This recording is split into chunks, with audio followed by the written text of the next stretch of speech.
Boom. Oke guys, akhirnya jadi juga untuk reset bed kita ya. Wih, membuat reset bed dari batu bata ya guys. Wih, setelah kita bekerja keras, akhirnya jadi juga ya guys. Wih, nah kayak gini.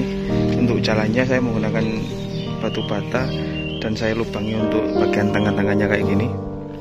Nanti rencana akan saya tanami sayuran guys. Sayuran apakah yang akan saya tanami, nanti tunggu di video selanjutnya ya. Ini tinggal kasih media tanam nanti. Media tanam saya biasanya cari di selokan ya guys. Nanti akan saya buatkan videonya untuk pengolahan media tanam dan akan saya taruh di sini ya. Wih, setelah kita bekerja keras, akhirnya selesai juga guys.